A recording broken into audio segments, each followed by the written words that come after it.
berjumpa lagi dalam channel kebanggaan kita, yaitu channel Aji Syukur. Seperti biasa setiap pagi di hari Jumat ya, kita akan bersama-sama ya, belajar tentang sejarah peradaban Islam. Nah, tema pagi hari ini kita akan mengangkat sebuah tema yang belum banyak dibicarakan oleh orang, terutama kalau kita misalnya melihat kajian-kajian di para asatid atau di beberapa ruang-ruang yang lain. Tema ini mengkaji bangsa Mongol ini memang mungkin jadi kurang tereksplor ya, padahal ada sejarah yang panjang ya dari bangsa Mongol ini, dari seorang yang kafir ya, bangsa yang nomaden, bangsa yang musyrik ya, kemudian di generasi-generasi berikutnya banyak sekali generasi-generasi yang menjadi pembela-pembela Islam. Nah, di pagi hari ini ya kita akan mengundang seorang sejarawan ya, filolog ya, dari Bandung. Beliau adalah Ustadz Salman Iskandar. Assalamualaikum Ustadz, gimana kabarnya? Waalaikumsalam warahmatullahi. Selamat pagi. Pagi, alhamdulillah. Ya, alhamdulillah kita hari ini mengkaji ya tentang seorang ini ya, tokoh yang mempengaruhi percaturan dunia di abad ke-13 ya, yaitu bangsa Mongol ya. Nah, saya akan mengalihkan sebentar. Jadi sosok ini ya, sosok Temujin apa? Oke.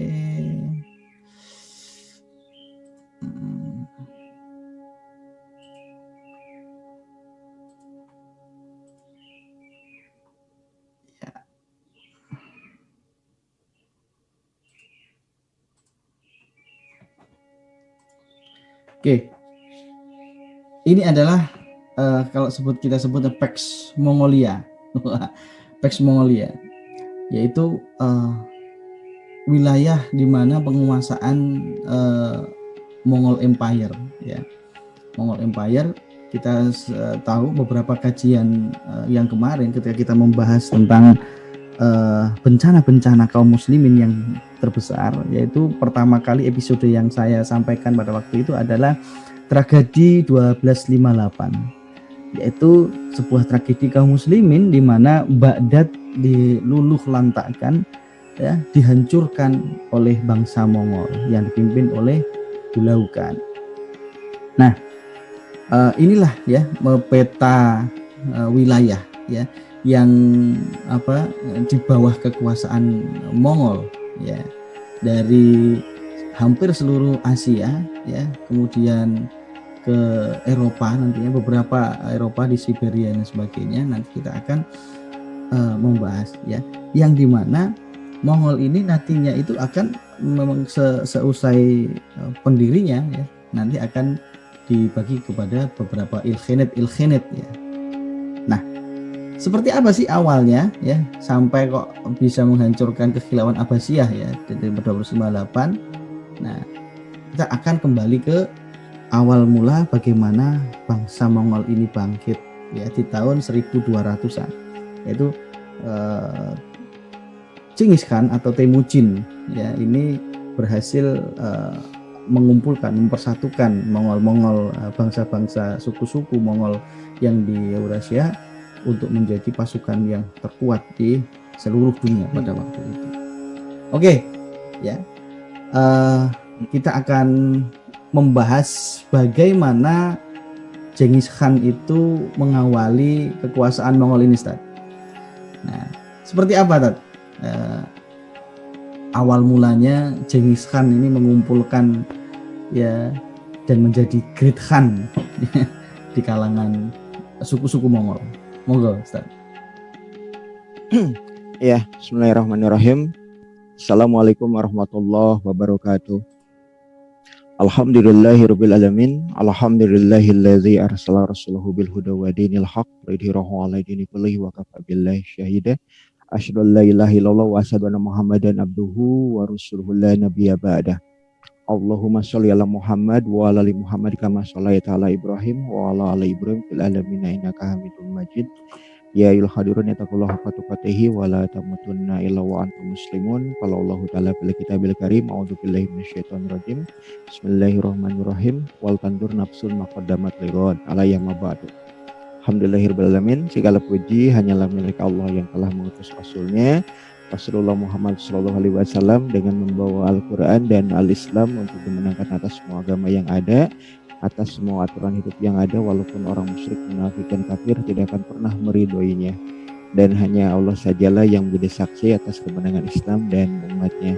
Kemudian salawat dan salam semoga tetap tercurah limpahkan kepada Nabi Rasulullah Muhammad SAW, dan juga kepada para keluarganya, kepada para sahabatnya, dan umumnya kepada kita semuanya kaum muslim wal mukmin yang senantiasa menjadikan Islam sebagai pedoman kehidupan dan yang senantiasa menjadikan Rasulullah SAW sebagai uswah, sebagai qudwah, sebagai suri teladan yang baik di dalam menjalani aktivitas keseharian kita sebagai seorang muslim. Ibu-ibu, bapak-bapak, ikhwan, akhwat, sahabat ngaji subuh yang senantiasa mengharapkan ridho Allah Subhanahu wa taala. Di kesempatan yang berbahagia ini kita dipertemukan oleh Allah Subhanahu wa taala dalam keadaan sehat walafiat apapun di majelis yang insyaallah dimuliakannya, yaitu di majelis ilmu. Dan kita di waktu pagi hari ini kita akan coba membahas terkait dengan keberadaan bangsa Mongol, ya, dari manusia barbar biadab hingga kemudian menjadi manusia yang beradab dan bahkan kemudian menjadi para pembela Islam. Sebelum dimulai, suara saya terdengar jelas gak, Mas Pompi? Insyaallah. Ya, alhamdulillah. Sampai jelas. Ya, berkenaan dengan pertanyaan awal tadi ya dari Mas Pompi, ya, dari host kita ya di pagi hari ini, terkait dengan keberadaan dari sosok Temujin Genghis Khan, sampai kemudian beliau itu membangun imperium terbesar yang kemudian kita kenal dalam sejarah peradaban umat manusia, yaitu Kekaisaran Mongol Raya, ya, Mongol Empire gitu ya.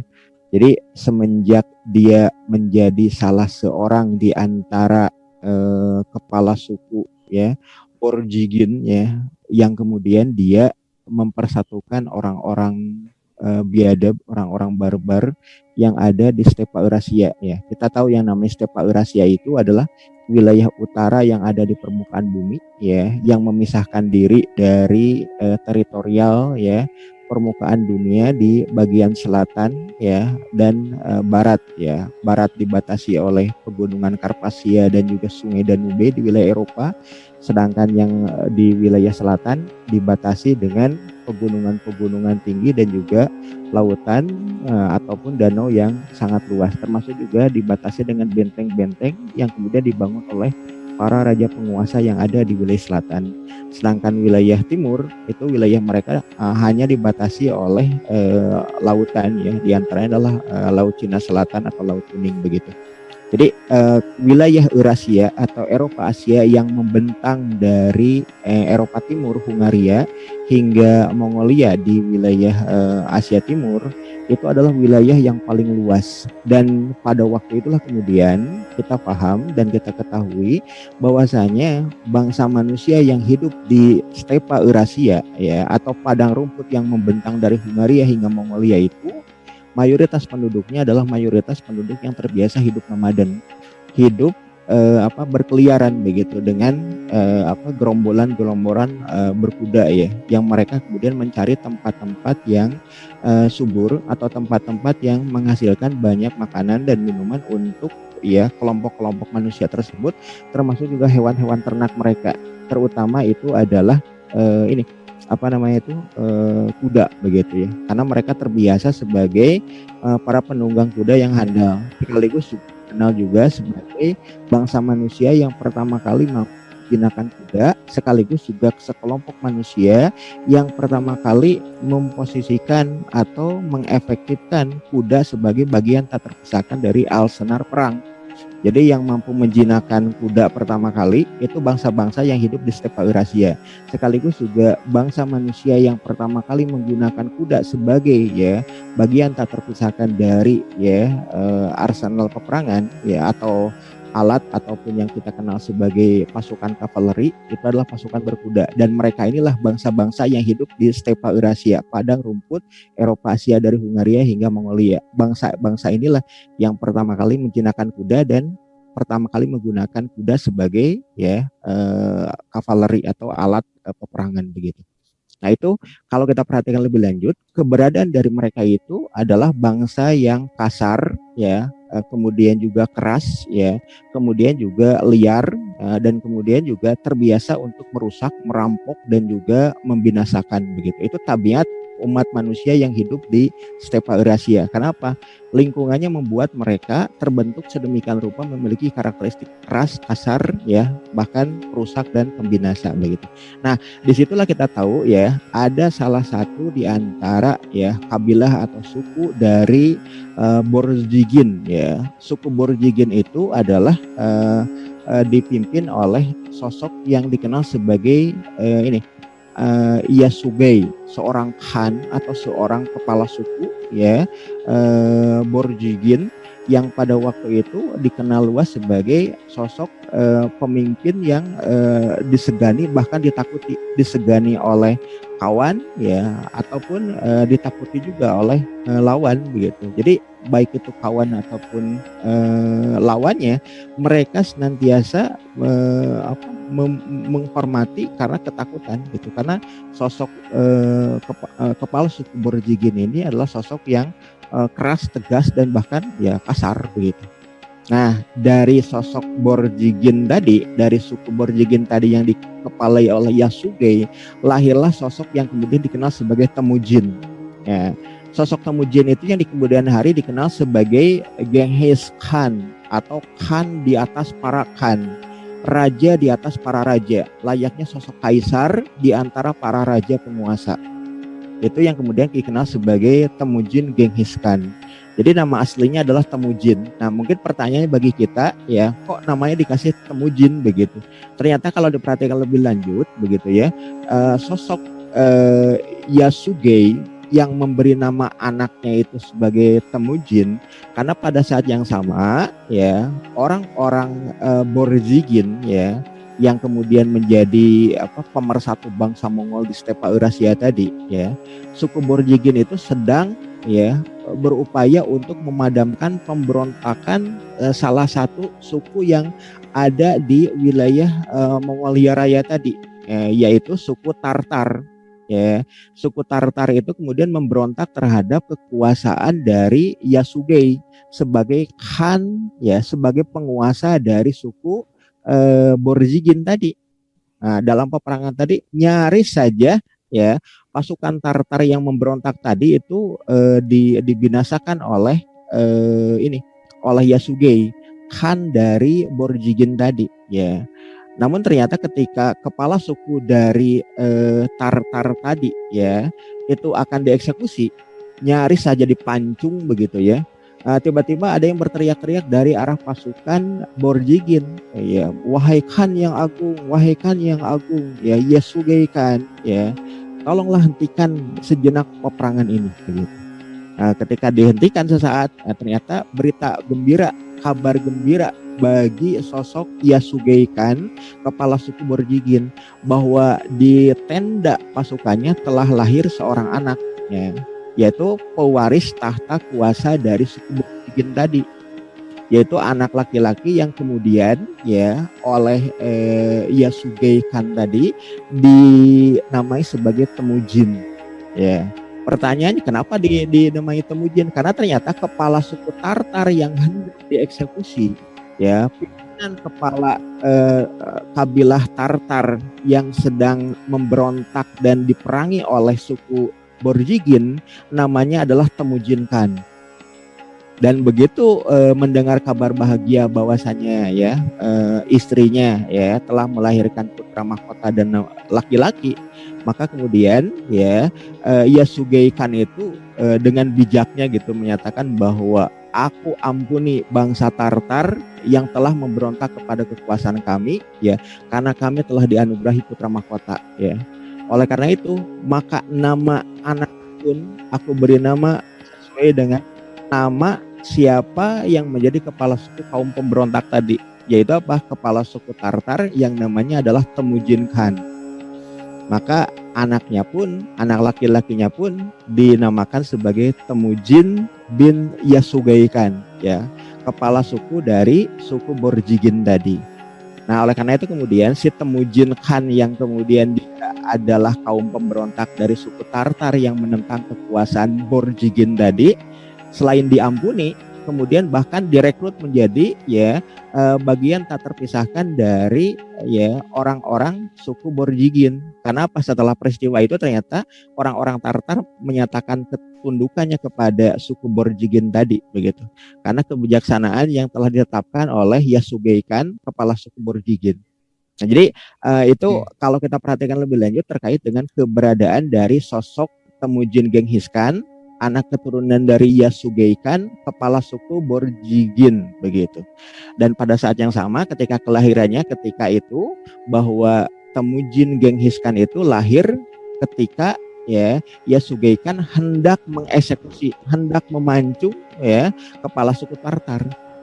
Ya, itu yang kemudian awal mula, ya, orang-orang Tartar itu bergabung dengan, ya, Mongol Raya atau Imperium Mongol. Karena apa? Karena kebijaksanaan yang telah ditetapkan oleh Yasugei Khan, ayahanda dari Genghis Khan Temujin, begitu. Nah, pada periode berikutnya kita iya seperti itu. Nah, jadi kalau kita perhatikan lebih lanjut, ya, di periode berikutnya ketika masa kanak-kanak dari Temujin Genghis Khan tadi itu mengalami peristiwa yang demikian ini, ya, mengenaskan. Kenapa? Ternyata dia dikudeta kekuasaan Yasugei Khan itu oleh keluarganya sendiri dan kerabatnya sendiri dari suku Borjigin dan dari suku-suku kecil, ya, yang ada di sekitar Mongol yang sudah ditaklukkan oleh suku Borjigin sebelumnya, begitu. Bahkan kemudian kita tahu, ya, bapaknya Yasugei itu dieksekusi, dibunuh. Kemudian juga Genghis Khan Temujin pun itu kemudian nyaris dibunuh, tapi diselamatkan oleh salah satu di antara pengawal setia bapaknya, gitu. Sampai berkelana ke sana kemari, menggelandang ke sana kemari, nyaris kemudian diperbudak, nyaris diperjualbelikan di pasar-pasar budak, hingga akhirnya sosok Temujin itu kemudian muncul seperti layaknya sosok kesatria yang baru dilahirkan, ya, ketika dia ditimpa dengan berbagai, ya, penderitaan semacam dia kanak-kanak, gitu. Nah, namun dari situ kita tahu karakteristiknya itu ternyata menjadi karakteristik yang keras, kasar, ya, kemudian juga memiliki karakteristik yang pendendam, begitu.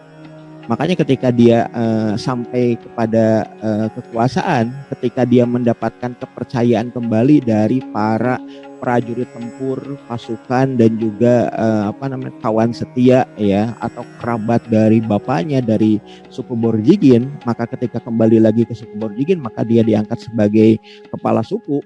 Setelah dia menjadi kepala suku, maka, ya, ambisinya, kemudian dendamnya, kemudian juga obsesinya untuk mempersatukan, ya, bangsa Mongol, ya, yang ada di stepa Eurasia dari ujung barat ke ujung timur itu dilakukan. Dengan apa? Dengan memerangi suku-suku yang masih ada hubungan kekerabatan dengan suku Borjigin tadi. Ya, kemudian juga setelah mempersatukan, ya, suku-suku di antara Borjigin dan juga Tartar, maka kemudian dia meluaskan ke wilayah-wilayah tetangganya yang masing-masing wilayah di antara orang-orang Mongol yang ada di stepa Eurasia tadi, antara suku satu dengan suku yang lain itu selalu berseteru dan berselisih dan berperang sesama mereka. Dan akhirnya suku-suku yang terpecah belah tadi itu dipersatukan oleh sosok yang dikenal sebagai Temujin Genghis Khan tadi. Makanya kemudian di antara para penguasa, para raja, kepala suku dari orang-orang Mongol dan Tartar yang ada di stepa Eurasia tadi sepakat mengangkat Temujin bin Yasugei Khan itu sebagai khan di atas para khan, raja penguasa di antara para raja, ya, kaisar di antara para maharaja. Maka kemudian gelarnya adalah Genghis Khan, penguasa dari semua khan, penguasa dari semua raja orang-orang Mongol begitu. Makanya kemudian kita bisa paham ya, pada tahun 1206 ya, Genghis Khan itu telah ditetapkan sebagai raja penguasa seluruh tanah Mongolia. Dan semenjak itu pula kita tahu ya, Genghis Khan itu mulai melancarkan ekspansi ke wilayah wilayah timur, yaitu apa, dengan menaklukkan ya ini apa namanya, bangsa-bangsa yang berlindung pada kekuasaan Imperium Cina, yaitu dinasti Xia ya, di wilayah sebelah timur dari Mongolia, khususnya yang ada di utara Tiongkok ya, utara Cina hari ini. Itu langkah pertama yang dilakukan oleh Genghis Khan untuk meluaskan wilayah. Dan setelah menaklukkan dinasti Xia yang ada di wilayah Tiongkok, maka dia coba untuk meluaskan ke wilayah barat, yaitu wilayah yang kita kenal sebagai wilayah tak terpisahkan dari pemerintahan Islam, yaitu Kesultanan Islam Khawarizm ya, yang ada dari wilayah Asia Tengah hingga ke wilayah Persia ya. Jadi pada waktu itu kalau diperhatikan lebih lanjut ya, Genghis Khan itu meluaskan wilayahnya. Yang pertama itu ke wilayah timur, menaklukkan dinasti Xia dari Tiongkok, kemudian meluaskan wilayah ke sebelah barat dengan menaklukkan Kesultanan Khawarizm ya. Maka saat itu pula kemudian dikenallah ya wilayah Imperium Mongol itu ya meluas ya beberapa kali lipat, karena wilayah Kesultanan Khawarizm itu adalah wilayah yang cukup luas yang ada di wilayah timur ya Kekhalifan Islam Bani Abbasiyah. Dan pada saat yang sama juga kemudian ya sosok dari Genghis Khan tadi sudah mengikat ini perjanjian dengan orang-orang Bani Abbas, bahwasanya biarkanlah kami ya untuk merebut kuasa orang-orang Khawarizm, maka kalian bebas dari pedang-pedang kami, maka kalian tidak akan diancam dengan invasi kami, invasi bangsa Mongol ke wilayah Khilafah Bani Abbasiyah, dan kami tidak akan mengusik keberadaan khalifah ataupun mengusik keberadaan kekuasaan Bani Abbas yang berkedudukan di kota Baghdad. Itu janji Temujin Genghis Khan kepada penguasa Bani Abbas. Ya, jadi artinya ketika orang-orang Tartar Mongol gitu di bawah kuasa Genghis Khan meluaskan wilayah ke ya wilayah Khawarizm, itu Khalifah Bani Abbas itu tidak melakukan apapun, hanya membiarkan dan hanya menonton begitu. Itu salah satu di antara bentuk kelemahan kaum muslim ketika saudara muslimnya yang lain itu kemudian diinvasi ataupun dizalimi oleh bangsa di luar Islam. Itu ternyata dibiarkan hal itu terjadi ya.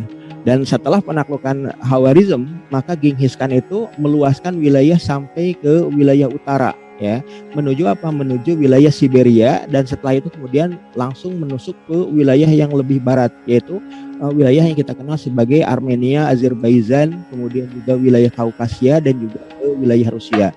Maka ketika Genghis Khan itu wafat ya tahun 1227 begitu ya, itu ternyata wilayah kekuasaan dari Imperium Mongol itu tercatat kurang lebih 30 juta kilometer persegi ya, dengan menghimpun ya lebih dari 100 juta ya rakyat ya, 100 juta manusia yang kemudian dikuasai ya wilayahnya itu oleh kekuasaan Mongol Empire, Mongol Raya ya. Bahkan tercatat pula ya dalam catatan sejarah itu ketika Genghis Khan begitu ya berkuasa ya, itu diperkirakan ada sekitar 30 jutaan ya umat manusia yang dibinasakan oleh kezoliman ya Imperium Mongol ya. Itu baru di masa Genghis Khan saja, apalagi ketika kemudian dihubungkan dengan kekuasaan cucu-cucunya, diantaranya Hulagu Khan ya bin Tuli Khan bin Temujin Genghis Khan begitu, yang menghancurkan kehalifan Islam Baghdad pada tahun 1258 ya. Termasuk juga ya dikatakan ya setengah populasi Tiongkok ya pada masa dinasti Xia yang ditaklukkan oleh Genghis Khan, setengah populasinya itu kemudian dibinasakan. bukan hanya tentara ya dari dinasti Xia di Tiongkok Utara yang dibinasakan, tapi juga keluarga dari ya raja penguasa dinasti Xia tadi, kemudian juga ya para penghuni kerajaan, termasuk juga penduduk itu dibinasakan oleh Genghis Khan. Itulah kemudian karakteristik bangsa pembinasa dan bangsa perusak seperti itu. Jadi setengah populasi ya orang-orang Tiongkok itu dibinasakan oleh Genghis Khan, oleh Temujin. Itu saking saking zolimnya ya sosok yang kemudian dikenal sebagai Temujin Genghis Khan tadi. Begitu Mas. Iya menarik. Jadi ada pertanyaan di kolom juga ini. Bagaimana sih Temujin yang awalnya itu tadi itu sempat dikudeta dari putra mahkotanya, itu kemudian dia berkuasa lagi, menyatukan bangsa-bangsa suku-suku Mongol dan menjadi Great Khan. Itu dengan cara apa? Iya. Jadi kalau kita memerhatikan terkait dengan sejarah Genghis Khan gitu ya, ketika dia itu dikudeta ya oleh saudara dan kerabatnya sendiri dari pihak bapak ya, dari pihak Yasugei Khan begitu ya, orang-orang suku Borjigin tadi, itu ternyata ada di antara pengawal ataupun orang kepercayaan bapaknya ya. Bapaknya kan dibunuh tuh ya oleh para pesaing kabilahnya gitu. Kemudian juga ketika beranjak kanak-kanak ya, itu Temujin itu nyaris dieksekusi, nyaris dibinasakan. Namun sebelum kejadian itu terjadi, ada di antara para prajurit setia dari bapaknya yang kemudian menyelamatkan ya, Temujin begitu. Kemudian juga bukan hanya sekadar menyelamatkan, tapi membentuk Temujin itu seperti layaknya sosok prajurit tempur Mongol yang yang handal begitu. Dengan apa? Dengan melatihnya terkait dengan ilmu peperangan ya, dari mulai memanah, yang menombak, kemudian juga berpedang, kemudian mengendalikan pasukan kavaleri ya Pak, atau pasukan berkuda ya, sampai kemudian dilatih juga terkait dengan masalah kepemimpinan, manajerial dan lain sebagainya. Kenapa? Sosok Temujin ini adalah sosok pewaris sah dari kekuasaan suku Borjigin ya, yang ditinggal oleh bapaknya Yasugei Khan yang dibunuh ya, dikudeta oleh kaum kerabatnya sendiri begitu. Jadi pertanyaannya, kok bisa ya sosok Temujin itu kemudian menjadi sosok yang memiliki jiwa kesatria ya, memiliki jiwa petarung handal, memiliki karakteristik sosok prajurit tempur Mongol yang terlatih. Karena apa? Karena dia memang diselamatkan oleh orang-orang kepercayaan atau prajurit-prajurit yang masih loyal terhadap suku Borjigin asli, atau masih loyal kepada penguasa Borjigin sebelumnya, yaitu Yasugei Khan. Nah itu yang pertama. Kemudian yang kedua ya, ketika kemudian balik lagi ke sukunya ya, kenapa? Karena sosok Temujin Genghis Khan tadi ya, ketika ada masalah di internal suku Borjigin, sepeninggal diri, sepeninggal bapaknya yang dieksekusi dan dikudeta tadi, itu dia justru kemudian menjadi penyelamat dari suku Borjigin dari konflik di antara mereka begitu. Ya, jadi dia hadir pada waktu di mana suku Borjigin itu tengah mengalami konflik, dan ketika diketahui bahwa dia itu adalah sosok pewaris sah dari kuasa ya Borjigin, dan dia memperkenalkan sebagai Temujin anak Yasugei Khan, maka orang-orang yang dulu ya terpaksa mengikuti penguasa barunya ya, yang kemudian telah mengkudeta Yasugei Khan dan kemudian mengasingkan bahkan berencana untuk membunuh Temujin ya, pewaris sah dari suku Borjigin tadi, itu kemudian mereka akhirnya kemudian balik ya memihak kepada sosok Temujin Genghis Khan ya, termasuk juga diantaranya adalah anak keturunan suku Tartar, anak Temujin Khan yang dulu oleh Yasugei Khan itu diampuni ya pemberontakannya. Karena apa? Ternyata masih ada hutang nyawa ya dari Temujin Khan ya, kepala suku Tartar, kepada Yasugei Khan, kepala suku Borjigin ya. Ini memberontak tapi diampuni gitu. Makanya kemudian ketika anaknya pun dinamai sebagai Temujin begitu ya, maka ya kepala suku Tartar yang dipimpin oleh Temujin Khan juga itu loyal kepada ya sosok Yasugei Khan dan juga anak keturunannya. Jadi di situ kemudian memperoleh loyalitas di antara sukunya setelah apa? Setelah menyelamatkan konflik internal di antara orang-orang Borjigin yang rebutan kuasa. Kemudian juga ya sosok Temujin Genghis Khan tadi memiliki ya karakteristik yang tiada berbeda dengan bapaknya. Ya ada sisi bijaknya, ada sisi kesatrianya, kemudian juga memiliki tabiat yang ambisius ya, seperti bapaknya, obsesif gitu ya untuk mempersatukan bangsa-bangsa Mongol ya, dan juga bangsa-bangsa yang hidup di stepa Eurasia untuk tidak lagi berkonflik sesama mereka, tapi energi peperangannya, energi memicu konfliknya itu diarahkan ke orang-orang atau bangsa manusia di luar Eurasia, di luar bangsa Mongol. Makanya kemudian ketika ekspansi yang kemudian dilakukan oleh bangsa Mongol itu luar biasa kerusakan yang diterima ya, ataupun kerusakan yang ditimbulkan oleh bangsa-bangsa yang diinvasi oleh Mongol kan. Oke. Gini Dad, jadi kan di masa Genghis Khan itu bangkit mempersatukan Mongol. Di satu sisi ya, kekuasaan Islam di tahun abad ke-13 ya, 1200-an itu kan bermunculan wilayah-wilayah otonom. Ya, banyak kesultanan-kesultanan gitu yang walaupun masih membaiat kekhalifahan di Baghdad ya.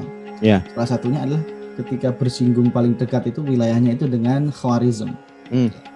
Tahun 1220 itu mulai konflik dengan Genghis Khan ya, Khawarizm. Ya, dengan sultannya. Nah, itu kalau kita cermati ya, awal mula konflik dengan kekuasaan atau penguasa kaum muslimin ya, penguasa muslim Islam di Khawarizm ya, daerah Asia Tengah ya, di seputar Samarkand gitu ya. Yeah. Nah, itu awal konfliknya seperti apa sehingga bisa menguasai Khawarizm itu? Iya, pada awalnya begini, kalau membaca dari kitab-kitab ataupun buku sejarah terkait dengan hubungan antara Mongol ya dengan negara-negara tetangganya gitu ya, khususnya dengan kaum muslim begitu, dan lebih spesifiknya lagi dengan kekuasaan Kesultanan Khawarizm yang membentang dari Asia Tengah hingga wilayah Persia ya pada waktu itu diawali ketika utusan-utusan yang kemudian datang ke wilayah Khawarizm, yaitu orang-orang Mongol yang dikisahkan mereka itu akan berniaga ke wilayah Khawarizm, tapi kemudian ya diduga kuat mereka bukan hanya sekadar berniaga ya, diduga kuat bahwa mereka itu bukan hanya berjualan ataupun berdagang di wilayah Khawarizm, tapi ya sekian ratus ya di antara para pedagang yang kemudian memasuki wilayah Khawarizm pada waktu itu diduga kuat mereka itu adalah sebagai penyusup dan juga sebagai intel, sebagai mata-mata bagi kepentingan ya kekuasaan Genghis Khan di wilayah Mongolia ya. Dan kita tahu ya di antara orang kepercayaan dari Temujin Genghis Khan itu ada yang namanya adalah Shabbatai Khan. Shabbatai Khan itu adalah sosok yang kemudian terkenal sebagai jenderal militer yang brilian, yang cerdas ya, yang kemudian juga dia bisa mengefektifkan ya berbagai informasi yang masuk ke wilayah kuasa Mongolia yang kemudian mereka dapatkan dari wilayah-wilayah lain. Artinya apa? Kepala dinas intelijen paling terkemuka dalam kekuasaan Temujin Genghis Khan ya di Imperium Mongol itu ada yang namanya Shabbatai Khan. Shabbatai Khan itulah sebagai jenderal militer dan juga seperti layaknya ya perwira tinggi di dunia intelijen khusus bagi kepentingan orang-orang Mongol. Dan ternyata ya di antara para pedagang yang kemudian disusupkan masuk ke wilayah Khawarizm tadi itu adalah orang-orang ataupun ya anggota pasukan ya perintis ya, dan mereka itu adalah ditugaskan oleh Shabbatai Khan itu untuk memata-matai, mengumpulkan informasi ya, data fakta yang kemudian itu bisa diolah sebagai bagian tak terpisahkan dari dinas intelijennya orang-orang Mongol. Itu yang terjadi. Nah itu kan wilayah ini ya wilayah yang Khawarizm. dikenal sebagai wilayah Khawarizm. Ya, nah itu wilayah yang sangat luas membentang dari wilayah Asia Tengah hingga wilayah Asia Barat sebelum memasuki Timur Tengah secara keseluruhan begitu. Jadi wilayah Khawarizm itu dipimpin oleh Sultan Alauddin pada waktu itu. Nah itu ketika beliau mendapatkan kabar dari mata-matanya juga, dari dinas intelijennya juga, wilayah kita telah kedatangan ya para juru niaga, para pedagang sekian ratus orang yang kemudian diminta oleh penguasa Mongol yaitu Temujin untuk berniaga. Nah, namun informasi yang kami ketahui bahwa mereka bukan hanya para pedagang, tapi mereka itu adalah ya anggota dinas intelijennya Sabatai Khan gitu.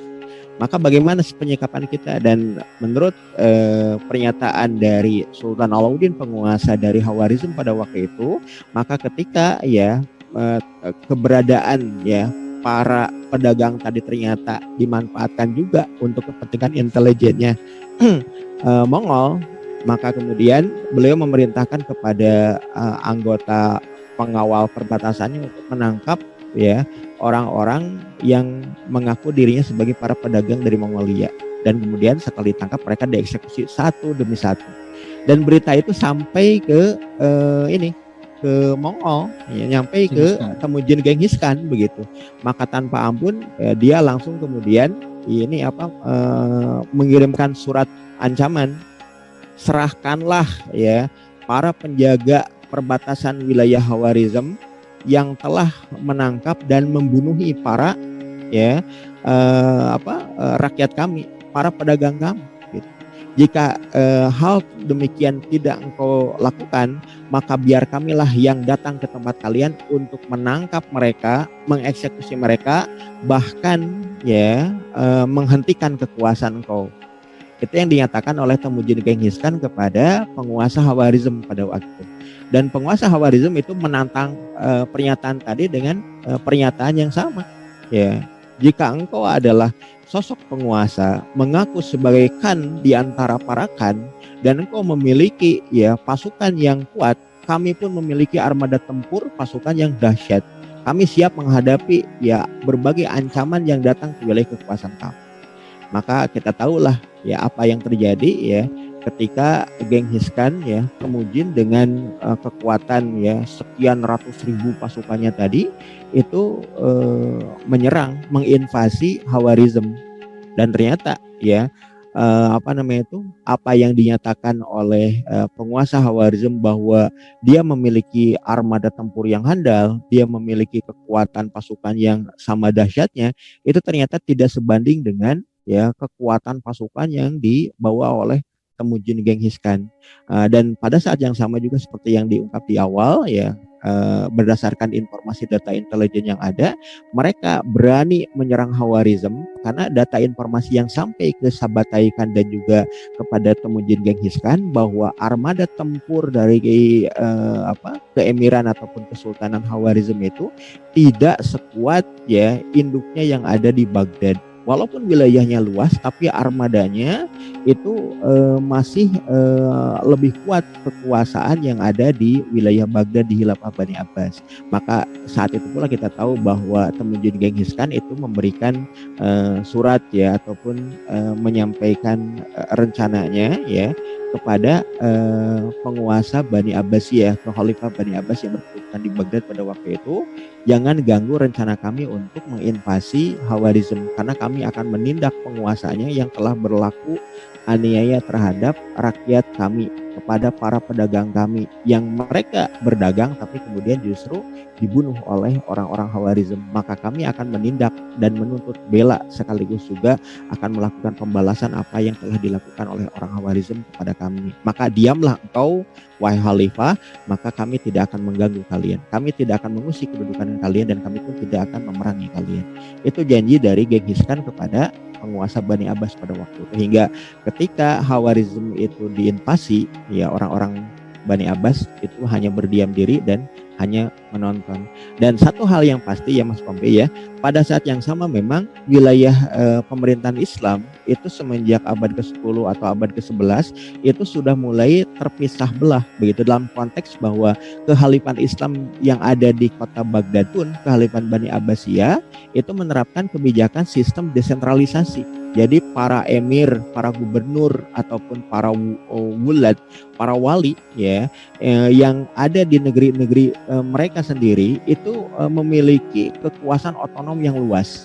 Mereka bisa membangun ya terkait dengan kebijakan militernya sendiri. Mereka bisa merekrut tentara sedemikian rupa. Kemudian juga menentukan kebijakan ekonomi dan juga menentukan kebijakan politik di dalam negeri dan politik di luar negerinya.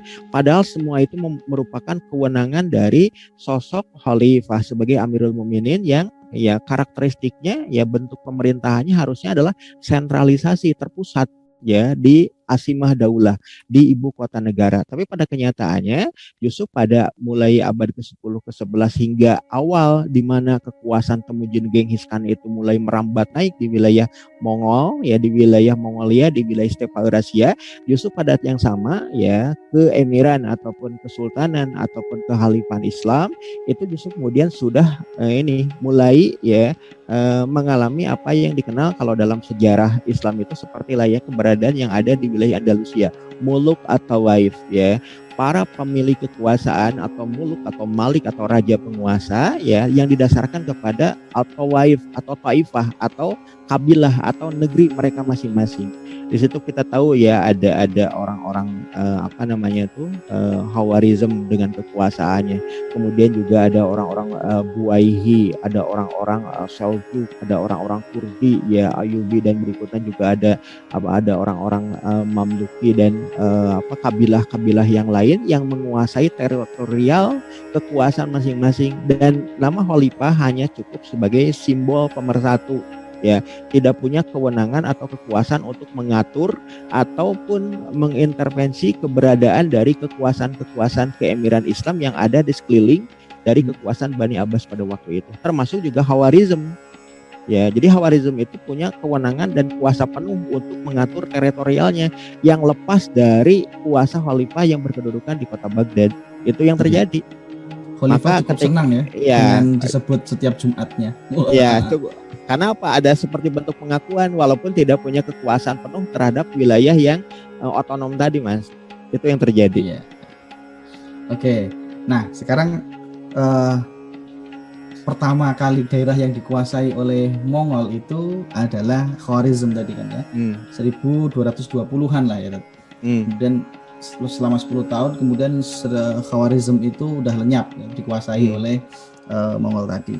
Nah, janji Genghis Khan untuk tidak menganeksasi atau menginvasi ibu kota kekhalifahan pada waktu itu Abbasiyah, ternyata di tangan cucunya ini tidak menepati janji. Karena 20 tahun kemudian ya, setelah menaklukkan Khawarizm itu Hulagu Khan ngobrak-abrik kekhalifahan ya, mengobrak-abrik ke Baghdad ya, sampai kepada sebuah peristiwa mengerikan tahun 1258 ya, rakyatnya itu hampir semuanya dibantai ya, kemudian hasil dari literasi atau orang ulama-ulama pada waktu itu ya, cendekiawan-cendekiawan di Baitul Hikmah ya, itu dibakar ataupun dicemplungin ya di sungai sampai airnya itu menghitam bercampur dengan merahnya darah. Nah, awal mula penaklukan Mongol ke pusat pemerintahan atau ke Baghdad ini seperti apa, Ustaz? Iya, terkait dengan janji dari Genghis Khan ya, Temujin untuk tidak menganeksasi atau menginvasi Bani Abbasiyah dan kehalifan Islam yang ada di kota Baghdad pada waktu itu dipenuhi oleh Genghis Khan ya, karena pada waktu itu Genghis Khan adalah sosok yang memegang teguh janji begitu ya. termasuk juga ketika tempo hari ya, ketika dia waktu kecilnya itu dia menyatakan kepada pengasuhnya, kepada prajurit setia dari bapaknya yang menyelamatkan dirinya, bahwa aku akan kembali lagi ke suku Borjigin dan aku akan menjadi penguasa ya, sebagaimana dulu bapakku berkuasa atas suku Borjigin tadi. Itu janjinya. Nah, termasuk juga ketika dia menyatakan janjinya kepada penguasa Bani Abbas, kepada khalifah pada waktu itu, kami tidak akan mengusik kekuasaan engkau, kami tidak akan menginvasi kekuasaan engkau selama engkau memenuhi apa yang telah diminta oleh kami, yaitu tidak membantu Hawarizm ketika wilayah Hawarizm kami invasi, kami aneksasi. Maka ketika Genghis Khan berkuasa sampai akhir hayatnya pada tahun 1227, itu dia tidak sama sekali mengusik kehalifan Bani Abbas. Itu sosok Genghis Khan ya. Namun ternyata janji itu tidak sepenuhnya diikuti oleh anak cucunya. Jadi ketika tahun 1227 Genghis Khan itu meninggal, maka kekuasaannya itu dibagi kepada 4 orang anak laki-lakinya ya. Di situ ada Ogodei Khan ya. Kemudian juga ada Jochi Khan, kemudian juga ada Chagatai Khan, kemudian ada Tuli Khan. Nah, keempat orang anak laki-lakinya tadi itu diberikan wilayah kekuasaan sebagaimana wasiat dari Temujin Genghis Khan sebelum dia meninggal, begitu, sebelum dia mati. Nah, jadi dia mengatakan kepada anak keturunannya tadi, kepada 4 orang laki-lakinya tadi, Tuli Khan ya, kemudian Jochi Khan, Ogodei Khan ya, Chagatai Khan, dan juga Ogodei Khan tadi ya, 4 orang anak laki-lakinya tadi.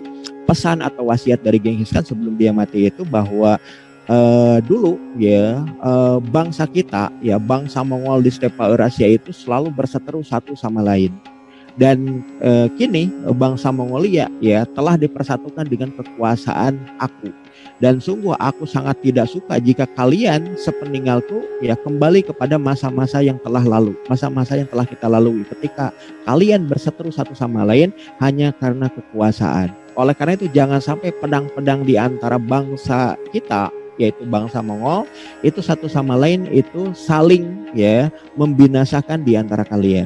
Jadi beliau itu kemudian sosok Genghis Khan itu sampai kemudian mengambil ini beberapa lidi begitu. Perhatikan oleh kalian gitu. Ketika satu lidi ini bergerak sendiri, maka kekuatannya tidak sempurna. Namun ketika lidi-lidi yang sama dipersatukan, maka kekuatannya akan kuat begitu, kekuatannya itu akan lebih besar. Maka jangan sampai ya lidi-lidi yang telah aku berikan kepada kalian, maksudnya adalah kekuasaan gitu, maksudnya ada wilayah yang kemudian diwariskan kepada para pewarisnya tadi ya, itu jangan sampai kemudian bisa dipatahkan oleh musuh-musuh kalian. Makanya kemudian ya Genghis Khan ketika dia meninggal itu ya memberikan wilayah kekuasaannya kepada 4 orang putranya, yaitu Ogodei Khan, Chagatai Khan, ya Jochi Khan, dan Tuli Khan begitu. Nah, kalau diperhatikan lebih lanjut ya, Ogodei Khan itu ya mewarisi wilayah Mongol yang paling megah, paling besar. Karena apa? Karena dia adalah anak laki-laki tertua dari Temujin Genghis Khan. Kemudian juga selain wilayah yang ada di wilayah Imperium Pusat begitu ya, itu juga memberikan wilayah kekuasaan kepada Chagatai itu di wilayah Asia Tengah ya. Kemudian juga memberikan wilayah kekuasaan kepada Tuli Khan itu di wilayah Ilkhanat ya. Ilkhanat itu maknanya adalah Khan Mongol yang tunduk pada Khan yang lebih luas, Khan yang lebih besar, Khan yang lebih utama begitu. Ilkhanat itu wilayah yang kita kenal sebagai wilayah Asia Tengah hingga wilayah Persia. Kemudian ada juga gerombolan ataupun Blue Horde ataupun gerombolan biru yang kemudian berubah kemudian menjadi Golden Horde atau Horde keemasan ya. Itu wilayah Rusia ya, wilayah yang kita kenal dari balik pegunungan Kaukasia hingga ke wilayah Siberia. itu diberikan kepada Jochi Khan ya.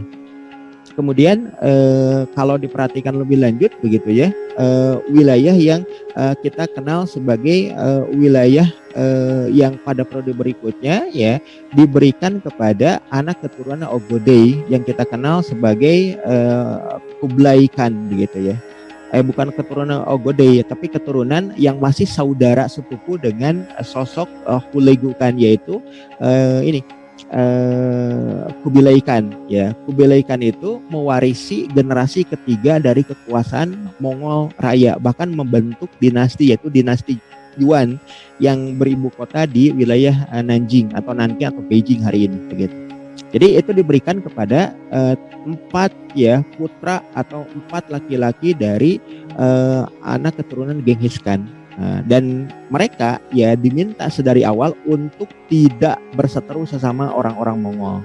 Nah, ketika cucu dari Genghis Khan ya, cucu dari Temujin Genghis Khan yang namanya adalah Hulegu Khan ya bin Tuli Khan bin Temujin Genghis Khan ya berkuasa atas wilayah Ilkhanat ya, wilayah yang membentang dari Asia Tengah hingga ke wilayah Persia yang berbatasan dengan wilayah kekhalifahan Bani Abbas ya.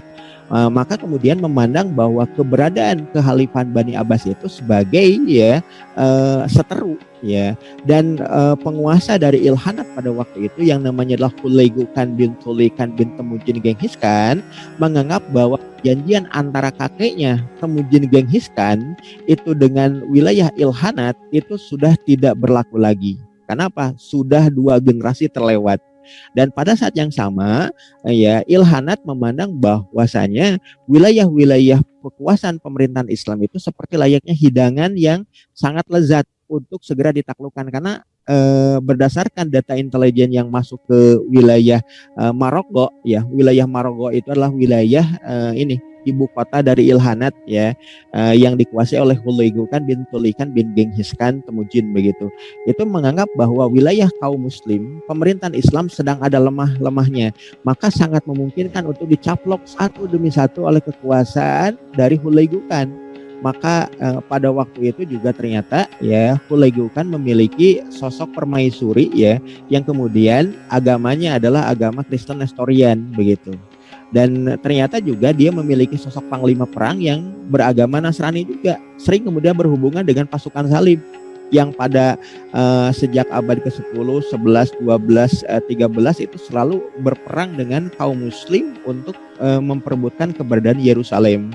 Maka dari arah barat oleh pasukan salib, maka dari arah timur ya dinasti Ilkhan dari Imperium Mongol itu kemudian diprovokasi, diagitasi untuk menghantam kedudukan kaum muslim yang ada di wilayah Timur Tengah untuk memperlemah dan memperburuk keadaan kaum muslim, hingga pasukan salib dari wilayah barat leluasa untuk menguasai wilayah Palestina, wilayah Yerusalem.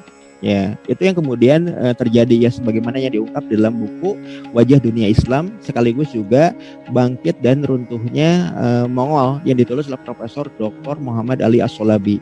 Yang dikisahkan bahwa Hulegu Khan sudah tidak lagi menganggap perjanjian antara ya kekhalifahan Bani Abbas dengan Imperium Mongol Raya yang dulu itu disepakati ya oleh kakeknya, yaitu Temujin Genghis Khan. Maka Hulegu Khan itu kemudian ya memutuskan untuk apa? Untuk menganeksasi, untuk menginvasi ya Baghdad ya pada tahun 1258 ya.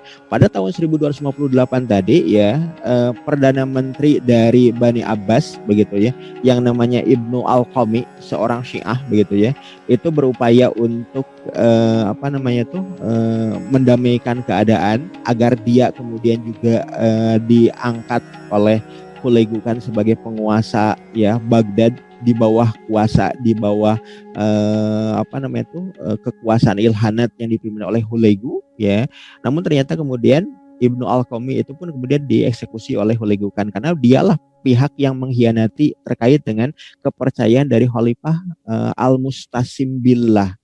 Dan kita tahu juga ya begitu Hulegu Khan tahun 1258 memasuki Baghdad, maka kehancuran total itu terjadi di kota Baghdad bukan hanya kota yang dihancur leburkan, tapi perpustakaan dan Universitas Baitul Hikmah yang digagas semenjak Harun ar-Rasyid ya, itu kemudian dihancurkan, diratakan ya dengan tanah begitu ya. Dan kemudian kitab-kitabnya, kitab-kitab karya klasik para alim ulama itu kemudian dikeluarkan dari perpustakaan.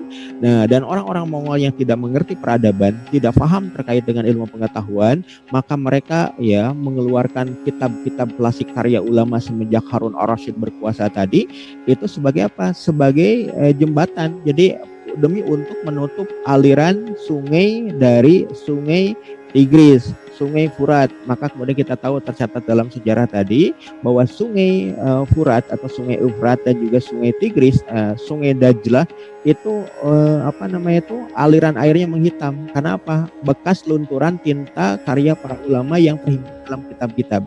Jadi kitab-kitab itu dikeluarkan dari perpustakaan, dihimpun dan kemudian dipakai untuk membendung ya sungai Furat, sungai Tigris, sungai Dajlah begitu.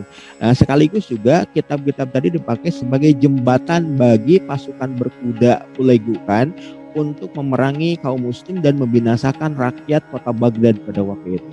Ya, sekian juta manusia itu kemudian dieksekusi, bukan hanya khalifah dan juga kabinet pemerintahan kekuasaannya, tapi juga rakyatnya, baik itu laki-laki ya, orang tua, bayi, termasuk juga perempuan, semuanya kemudian dieksekusi oleh orang-orang Mongol. Makanya itu kemudian ya Imam Al-Maraghi itu sampai menyatakan ya keluarnya bangsa Tartar Mongol di wilayah Eurasia ya sejak masa Temujin Genghis Khan sampai masa kuasa cucunya Hulaigukan ya, ini menunjukkan bahwa itu adalah merupakan ya salah satu episode keluarnya Ya'juj wa Ma'juj dari wilayah utara ya, dari wilayah stepa Eurasia. Begitu Mas. Oke. Nah, ketika Hulaigukan ya cucunya Genghis Khan ini ya, yang kemudian mengkhianati perjanjian, kemudian menaklukkan atau memporak-porandakan kekhilafahan Abbasiyah, itu di masa yang sama cucu yang lain itu ternyata ada yang sudah masuk Islam, Ustaz. Artinya ada cucu yang bandel, yang masih kafir, kemudian memporak-porandakan Islam. Wah, ternyata di masa yang sama ada cucu yang sudah masuk Islam dan kemudian bahkan sangat membenci sekali kelakuan ponakannya ini ya, dilakukan ini ya. Nah, sosok siapa itu? Nah, ini kita mulai ini ya memasuki babak baru ya, generasi Mongol Muslim. Bagaimana prosesnya? Iya. Jadi kalau diperhatikan dalam catatan sejarah Mongol, khususnya yang ditulis oleh Profesor Dr. Muhammad Ali As-Solabi dalam Bangkit dan Runtuhnya Mongol begitu ya, ada sosok cucu dari Temujin Genghis Khan ya, dari Golden Horde ya, penguasa wilayah Kaukasia hingga Siberia ya, pokoknya wilayah Rusia bagian barat, dikenal juga sebagai Horde Keemasan begitu. Nah, di situ ada cucu dari Genghis Khan, namanya adalah Berke Khan. Berke Khan ya, saudara dari Batu dan Orde Khan begitu ya, anak dari Jochi Khan ya, cucu dari Temujin Genghis Khan. Jadi Berke Khan bin Jochi Khan bin Temujin Genghis Khan itu sezaman dengan ya Hulaigukan, sama-sama cucu dari Temujin Genghis Khan. Dan dia berkuasa di wilayah Horde Keemasan ya, dari Kaukasia hingga Siberia di wilayah Rusia tadi itu pada tahun 1257. Jadi 1 tahun sebelum kota Baghdad itu dihancurkan oleh Hulaigukan. 1 tahun ya sebelum Hulaigukan menginvasi Khilafah Bani Abbasiyah. Jadi Berke Khan itu berkuasa pada tahun 1257. Dan dia masuk Islam itu pasca ini dikenal sebagai seorang mukmin yang taat itu justru setelah Baghdad itu dihancurkan sebetulnya. Tapi sudah tahu terkait dengan Islam dan ajarannya beberapa tahun sebelum ya Hulaigukan itu menginvasi Baghdad gitu. Pada waktu itu ya Berke Khan itu dikisahkan sedang dalam upaya untuk mendukung salah satu di antara kerabatnya untuk menjadi Khan di wilayah Karakorum ya, di wilayah Asimah Daulah, di wilayah ibu kota Mongol Raya ya, di wilayah Mongolia. Dan pada waktu itu melalui wilayah Asia Tengah, khususnya melalui wilayah Bukhara.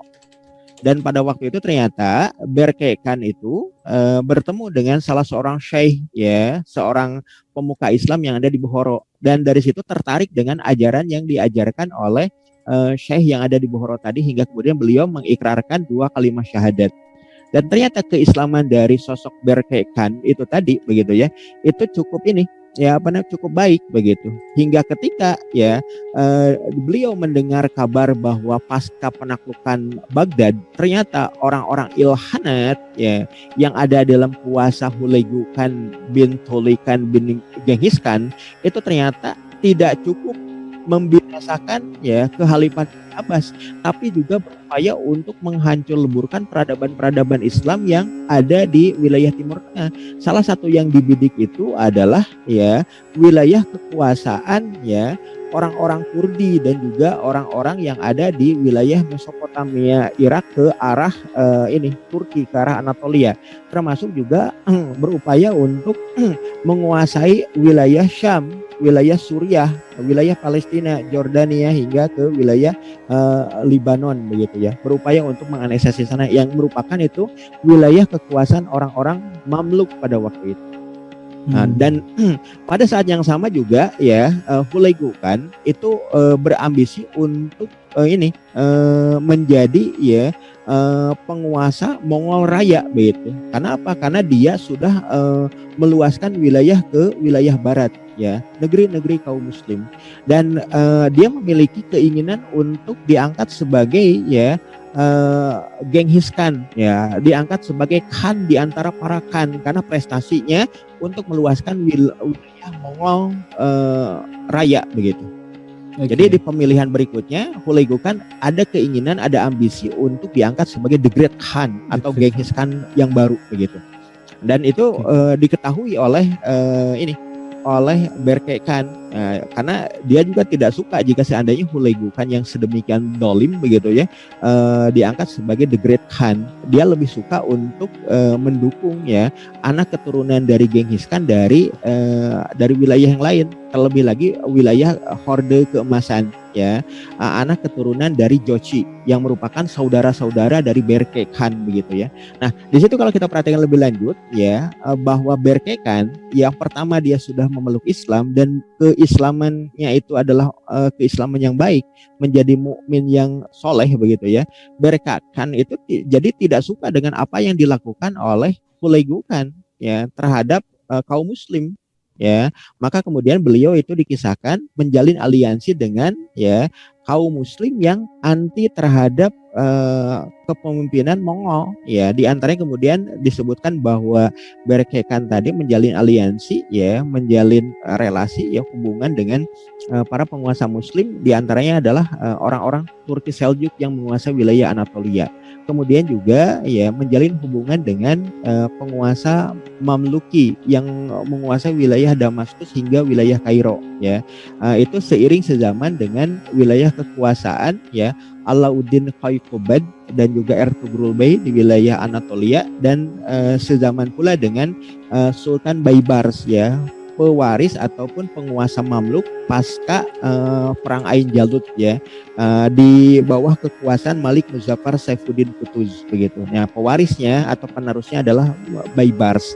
Jadi kalau kita perhatikan memang ya Hulagu Khan setelah menaklukkan Baghdad itu menaklukkan wilayah-wilayah kaum muslim yang lain, dan ekspansinya itu baru terhenti ya ketika perang Ain Jalut ya pada tahun 1260, 2 tahun setelah Baghdad hancur. Pada tahun 1260 ya dalam perang Ain Jalut tadi ya Hulagu Khan tidak bisa menyertai dan tidak bisa memimpin pasukannya karena mendengar kabar bahwasanya ya Oghodei Khan itu yang menjadi penguasa The Great Khan yang ada di wilayah Ulaanbaatar itu meninggal, maka harus diangkat lagi The Great Khan yang baru ya, atau penguasa Mongol Empire yang baru. Maka dia balik dulu untuk ikut ya rapat untuk ikut menentukan siapa yang layak untuk menjadi pemimpin, dan dia ada keinginan untuk memimpin, dia ada keinginan untuk dicalonkan dan mencalonkan diri. Karena dia punya kepentingan, makanya dia balik ya, tidak memimpin pasukan ke Ain Jalut. Dan Ain Jalut ya, pada peristiwa Ain Jalut terjadi, pasukan Mongol dipimpin oleh Kit Buka Noyan begitu ya, salah seorang di antara para panglimanya, dan dieksekusi ya, dihancurkan oleh pasukan ya Mamluk yang dipimpin oleh Malik Muzaffar Saifuddin Qutuz dan panglimanya yaitu Baibars. Oke. Itu Mas. Nah, jadi ini adalah pertemuan pertama episode Mongol ya. Jadi jangan terburu-buru dulu ini ada. Jadi baru di periode Mongol yang kafir, kemudian mulai ada yang Islam di bagian penguasa-penguasanya. Nanti masih panjang nih ya. Mongol-Mongolnya masih panjang sekali, tapi banyak sekali nih pertanyaan yang luar biasa, bagus ya. Tapi sebelum kita ke sesi tanya jawab, nah ini ada yang mau disampaikan dari teman-teman tim Ngaji Subuh. Silakan.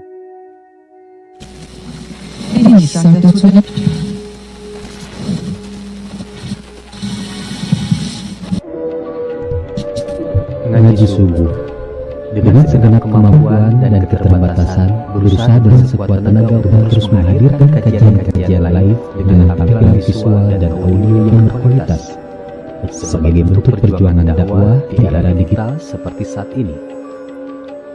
Dalam perjalanannya, tim Ngaji Subuh kerap mengalami gangguan penayangan, baik dari koneksi internet yang kurang stabil maupun performa komputer yang mulai menurun.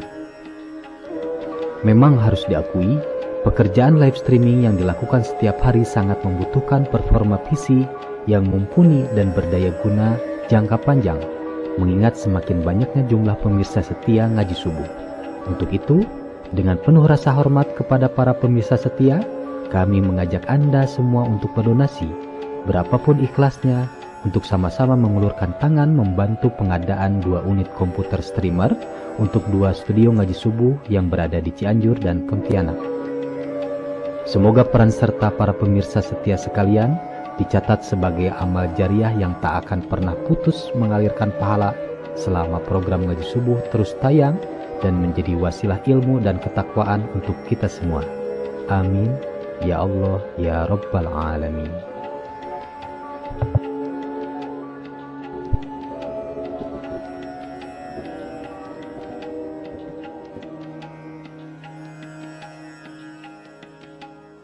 Oke, demikian pesan dari itu, serasa saya masa kecil ya.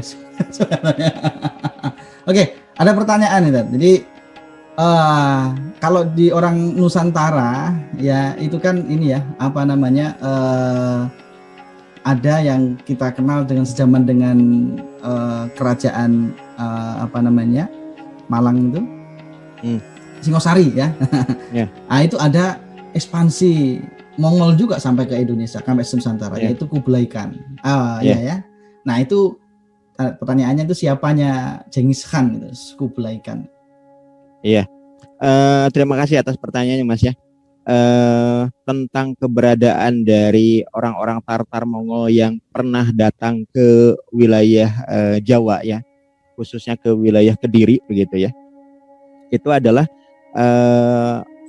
pasukan Tartar Mongol ya, yang kemudian dipimpin oleh Panglima Sibi ya, Panglima Sibi ya. Jadi Panglima Sibi itu diperintahkan oleh dinasti Yuan ya, yang menguasai wilayah The Great Khan yang ada di wilayah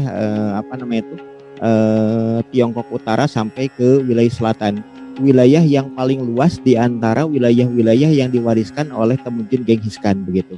Nah, dinasti Yuan yang pada waktu itu berkuasa itu adalah Kaisar Kubilai Khan. Kaisar Kubilai Khan sendiri itu merupakan ya sepupu dari Hulagu Khan ya bin Tuli Khan bin Genghis Khan ya Temujin begitu. Jadi Kubilai Khan itu merupakan sepupu dari Hulagu Khan ya. Dan dialah yang kemudian mendirikan dinasti Yuan ya. Jadi keinginan ya Hulagu untuk tampil mengemuka sebagai The Great Khan itu kemudian ya setelah kematian Mongke Khan gitu Ya, mongkekan ternyata bukan Ogodaikan yang kemudian digantikan oleh anak keturunan dari Tulikan bin Temujin Genghis Khan, tapi kemudian itu mongke, yaitu ralat dari apa yang tadi saya uraikan di awal. Jadi mongkekan yang digantikan oleh cucu berikutnya dari Temujin Genghis Khan, dan yang kemudian mencalonkan diri pada waktu itu. Awalnya Hulegu Khan itu akan menampilkan dirinya untuk mencalonkan diri, tapi ternyata ada dari pihak keluarganya sendiri yang kemudian lebih mengemuka, namanya adalah Kublai Khan.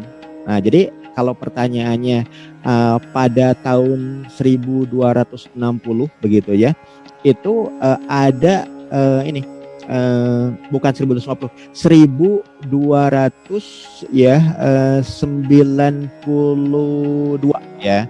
Itu ada Panglima Sibi yang memasuki wilayah Kediri ya, karena pada waktu itu tersiar kabar bahwasanya utusan dari dinasti Yuan dari Tartar Mongol yang masuk ke wilayah Kediri itu kemudian justru diperlakukan tidak semestinya ya, bahkan kemudian dilukai ya, dicederai oleh penguasa dari Kediri ya, namanya adalah Kertanegara begitu ya. Kertanegara pada waktu itu ya mencederai utusan dari dinasti Yuan, utusan dari Kublai Khan begitu. Dengan apa? Dengan memotong kupingnya, kemudian juga merusak wajahnya, dengan hidungnya kemudian dipangkas begitu. Dan begitu tiba kembali di wilayah Nanjing, di wilayah Nanking itu ya, di wilayah Beijing begitu, untuk menghadap kembali kepada Kublai Khan, maka Kublai Khan itu begitu murka ketika melihat ya utusannya untuk memungut upeti dari Kediri itu kemudian justru diperlakukan sedemikian rupa. Makanya kemudian dia memerintahkan panglimanya, itu Panglima Sibi, untuk memimpin sekian puluh ribu pasukan demi untuk menangkap dan juga demi untuk menghancurkan kekuasaan Kediri. Namun pada saat yang sama ternyata kekuasaan Kediri, Kertanegara itu dikudeta oleh Jayakatwang ya.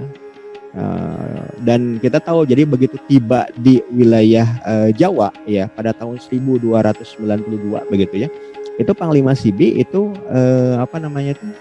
sudah mengetahui bahwasanya tugasnya itu adalah untuk menangkap penguasa Kediri, sekaligus juga jika memungkinkan ternyata ya harus dieksekusi, ya eksekusi, dibunuh begitu.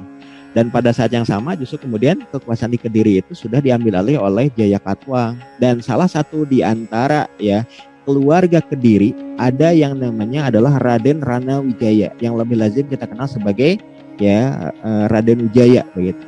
Nah, termasuk juga merupakan senopati dari wilayah Kediri ya, anak dari Diah Lembutal begitu, yang dinikahi oleh salah seorang di antara ya adipati dari kerajaan Galuh Pakuan yang ada di Ciamis di Tatar Sunda begitu. Nah, makanya namanya Rana Wijaya, bukan Wijoyo Mas. Jadi bukan Jawa tapi namanya Sunda begitu, Wijaya, karena bapaknya itu orang Sunda dari kerajaan Galuh, ibunya dari Kediri yaitu Diah Lembutal gitu. Makanya Rana Wijaya, bukan Rono Wijoyo gitu Mas. Nah, jadi keluarga dari Kediri itu tidak suka dengan kudeta yang dilakukan oleh Jayakatwang gitu. Makanya kemudian ketika Panglima Sibi mendarat ya di pesisir utara ya Jawa Dwipa, maka Diah Rana Wijaya tadi atau Raden Wijaya tadi dengan pasukan setianya itu bekerja sama dengan Panglima Sibi untuk menghukum penguasa Kediri yang telah mengkudeta Kertanegara ya. Makanya kemudian kita tahu ya taktik dari Raden Wijaya tadi untuk menghukum Jayakatwang itu berhasil dengan memanfaatkan ya kekuatan dari Panglima Sibi dan pasukan Mongol.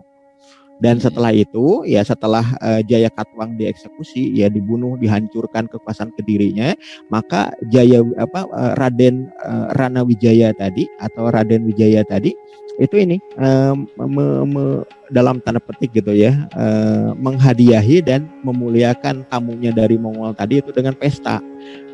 Justru pestanya itulah pesta untuk membuat mereka terlena ya, orang-orang Mongol tadi, orang-orang Tartar tadi terlena, dan bahkan kemudian ya mereka disuguhi dengan minuman-minuman yang memabukkan mereka.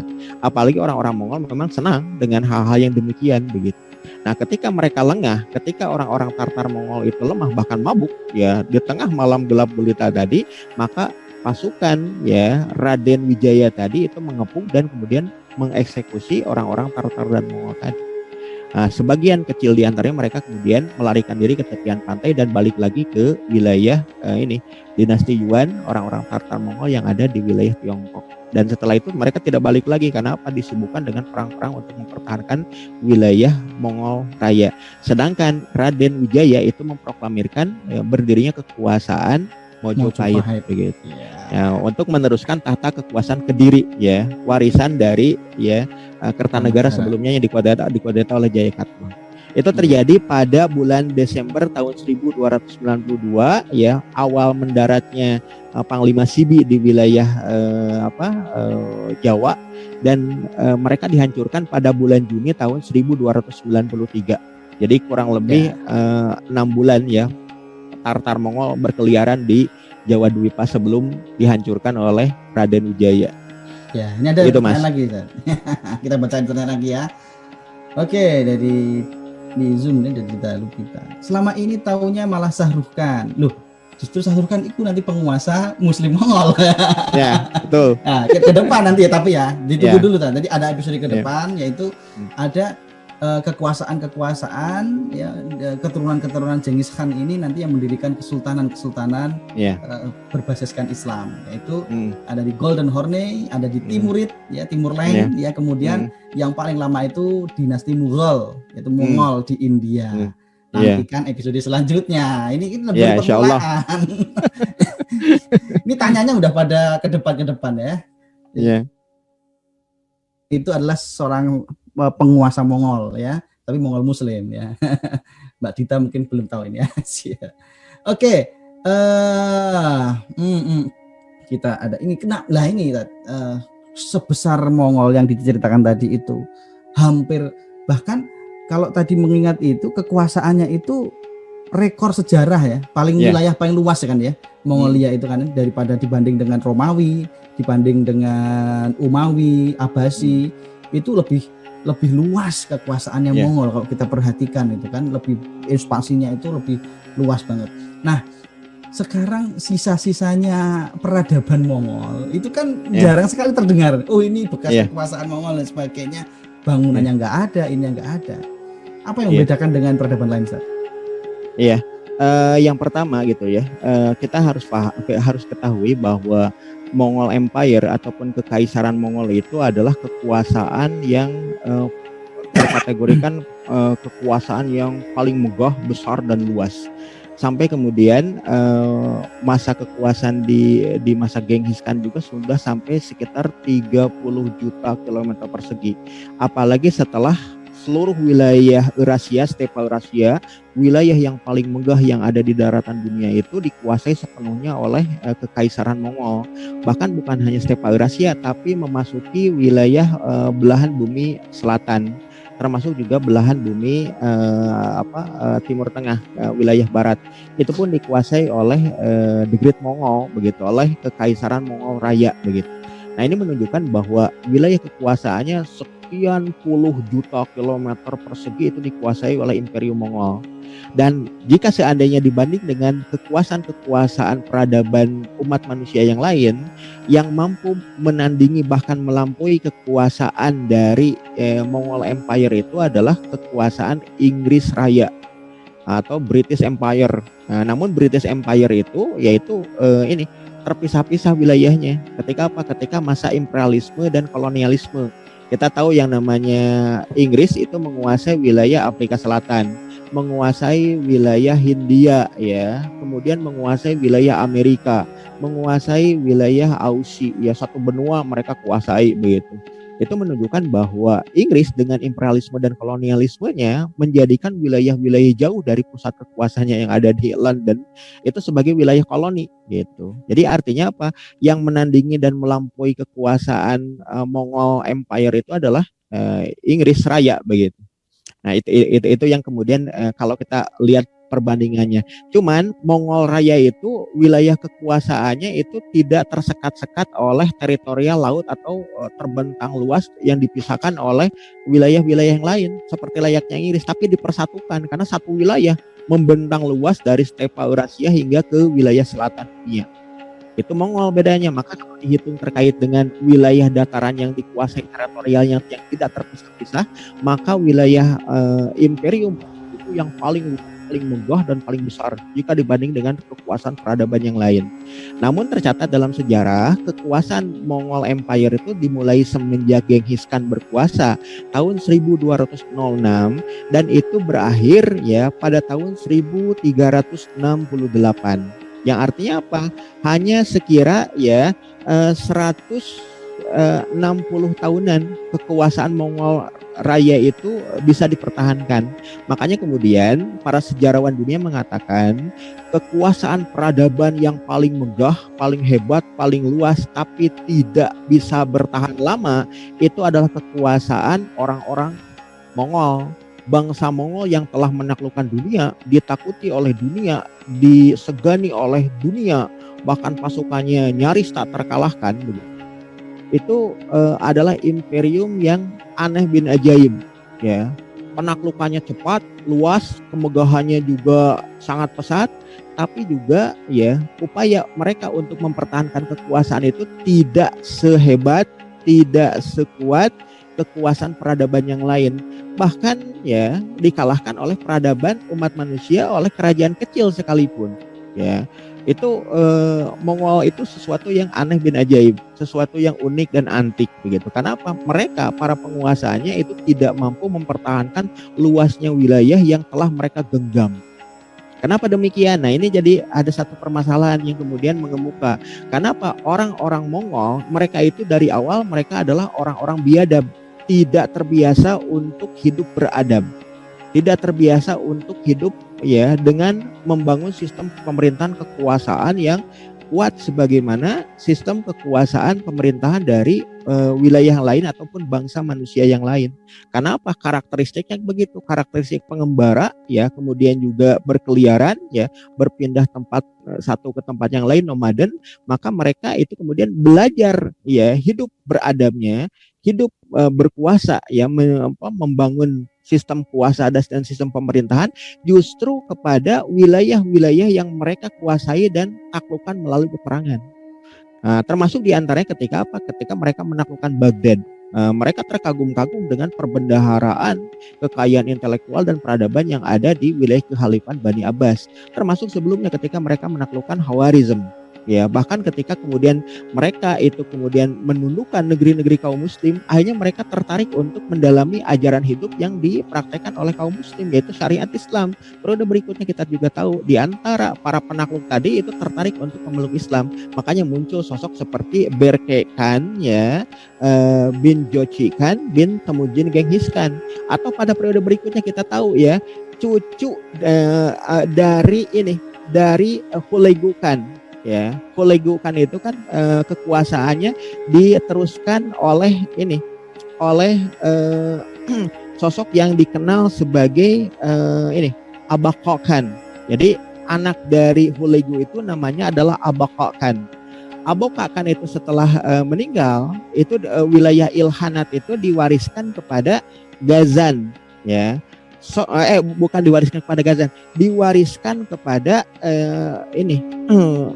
Tegude ya, Tegude Khan. Ya, Tegude Khan itu dalam sejarah Islam dikenal sebagai Ahmad Takudar Khan. Jadi cucu dari ya Hulagu Khan, penakluk Baghdad, ya penghancur khilafah Bani Abbasiyah, itu dikenal juga khusus sebagai seorang mukmin yang taat. Nah, namun kekuasaannya cuma 2 tahun dan digulingkan oleh saudaranya atau oleh adiknya, Argun Khan bin Abaqa Khan bin Hulagu Khan bin Tuli Khan bin Temujin Genghis Khan. Ya, jadi termasuk juga penguasa The Great Mongol ya, ada sosok yang dikenal sebagai Mahmud Ghazan Khan. Nah, itu pewaris tahta kekuasaan Mongol ya, anak keturunan dari dari Kubilai Khan ya, yang kemudian pada periode berikutnya ya dia menjadi penguasa Empire Mongol yang kemudian dikenal juga sebagai seorang mukmin. mukminnya mukmin yang baik lagi, mukmin yang taat begitu, yang kemudian sangat menghormati para ulama begitu. Jadi ini menunjukkan fakta bahwa orang-orang Mongol pada akhirnya kemudian berkenan untuk memeluk Islam, ya berkenan untuk mempelajari adat istiadat. Karena apa? Mereka tidak memiliki basic terkait dengan bagaimana ya membangun peradaban, bagaimana mereka menata pemerintahan, mengelola ketatanegaraan dan lain sebagainya. Mereka belajar kepada bangsa-bangsa yang mereka taklukkan begitu. Itu yang terjadi, Mas. Jadi kenapa kemudian Mongol Raya itu usianya tidak lama begitu? Karena memang mereka tidak memiliki ya warisan peradaban dari pendahulunya ya untuk mengelola tata kelola pemerintahan kekuasaan sedemikian rupa. Dan lebih daripada itu, ini adalah bagian tak terpisahkan dari skenario dari Allah Subhanahu wa taala untuk apa? Menjaga umat manusia dari kezaliman orang-orang Mongol. Sederhananya begitu, Mas. Ya. Luar biasa bagi kita dapat banyak insight baru dalam sejarah ya. Nah itu ini episode pertama. Jadi kalau kemarin kita udah menyelesaikan seri pembebasan Islam di abad pertama. Kemudian di Ngaji Subuh ya. Kemudian setelah seri-seri pembebasan penaklukan 100 abad pertama kaum muslimin ya, dari Spanyol, Persia, Romawi, kemudian sampai ke penaklukan Transoksiana, penaklukan India, kemudian berlanjut kepada seri-seri bencana kaum muslimin. Bencana Baghdad ya, bencana perang salib Al-Quds yang dikuasai oleh tentara salib, kemudian sampai terakhir kemarin bencana keruntuhan kekhilafahan Utsmani. Nah, hari ini kita memulai episode baru, yaitu bagaimana pentas bangsa Mongol ya di tengah peradaban dunia ya, kemudian bagaimana sumbangsih mereka kepada Islam. Nah, tadi ini pertemuan pertama yang membahas tentang sejarah awal mula Mongol. Berikutnya kita akan membahas yaitu kesultanan oleh bangsa Mongol ya. Ada Golden Horde ya, atau Geng Emas, kemudian Timurid ya. Ya kita kenal Timur Leng dan lain sebagainya. Kemudian generasi yang kesultanan yang paling lama ya, Mughal ya. Paling lama itu ya, Mughal itu ya. Mughal di India itu Mongol yang paling lama ya. Dari sampai ke ekspansi Inggris di India. Oke, Ustadz, waktunya sudah lebih dari biasanya jadwalnya. Alhamdulillah menarik sekali. Kalau udah ngomong sejarah itu menarik ya, karena ketika ngomong ini puzzle-nya ini dirangkai ya, ini berhubungan dengan ini, berhubungan dengan itu, karena dalam itu puzzle itu selalu menarik ya. Cuma memang bahasan Mongol ini seolah-olah lepas dari pembahasan sejarah peradaban Islam, dan seolah-olah kita jarang sekali mendengar kontribusi-kontribusi mereka ya di dalam peradaban Islam itu sendiri. Nah, insya Allah nanti Ngaji Subuh menjadi fasilitator bagi kaum muslimin untuk melek sejarah juga ya, karena juga Mongol bagian dari timeline atau bagaimana manusia itu ya dalam hidup di masa lalu. Terutama juga tentu juga kita bukan kemudian menjadikan Mongol ini juga teladan ya, kalau yang baik diambil, kalau yang buruk ya ditinggalkan ya, seperti itu. Karena standar